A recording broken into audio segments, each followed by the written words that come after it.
ఈ నెల 19న మహబూబాబాద్ పట్టణంలోని బట్టు అంజయ్య భవనంలో జరిగే ఐఎఫ్టియు జిల్లా ప్రథమ మహాసభ జయప్రదం చేయాలని జిల్లా అధ్యక్ష కార్యదర్శులు పర్వత కోటేష్, హలావత్ లింగన్న పిలుపునిచ్చారు. భారత కార్మిక సంఘాల సమైక్య ఆధ్వర్యంలో బట్టు అంజయ్య భవనంలో కరపత్రాన్ని ఆవిష్కరించారు. ఈ సందర్భంగా వారు మాట్లాడుతూ మోడీ ప్రభుత్వం అధికారంలోకి వచ్చిన తర్వాత కార్మికుల హక్కులను కాలరాస్తూ కార్పొరేట్ శక్తులు లాభాలు గడించే విధంగా వ్యవహరిస్తోందని మండిపడ్డారు. ఈ కార్యక్రమంలో ఐఎఫ్టియు ఎండి జబ్బర్, సయ్యద్ నిజాముద్దీన్, తేలబోయిన లక్ష్మయ్య, తేలబోయిన కృష్ణ, సురేష్, కుర్రి రమేష్ తదితరులు పాల్గొన్నారు.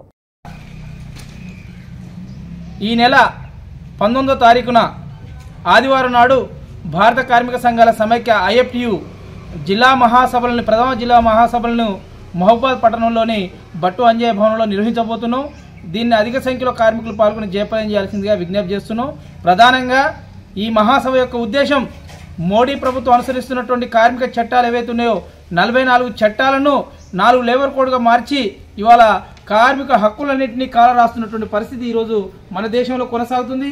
అంతేకాదు ఇవాళ ప్రభుత్వ రంగ సంస్థలన్నింటినీ కూడా కార్పొరేట్ కంపెనీలకు, ముఖ్యంగా అదానీ ఎమ్మెల్యేలకు దారదత్తం చేస్తున్నటువంటి స్థితి ఈరోజు మన దేశంలో కొనసాగుతుంది.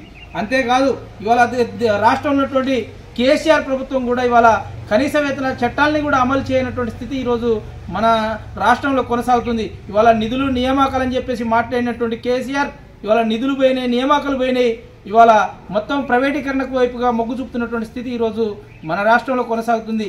కాబట్టి వీటన్నిటినీ గత కాలంలో జరిగినటువంటి కార్యక్రమాలు ఏవైతే ఉన్నాయో కార్మిక వ్యతిరేక విధానాలు అనుసరిస్తున్నటువంటి కేంద్ర రాష్ట్ర ప్రభుత్వాల యొక్క విధానాలను ఎనుగంటూ చేసినటువంటి ఉద్యమాల్ని సమీక్షించుకొని భవిష్యత్ కార్యాచరణ రూపొందించుకోవడం కోసం మళ్ళీ ఈ నెల 19వ తారీఖు నాడు జిల్లా మహాసభ నిర్వహించబోతున్నాం. కాబట్టి దీన్ని జయప్రదం చేసిందిగా కార్మిక లోకానికి విజ్ఞప్తి చేస్తున్నాం.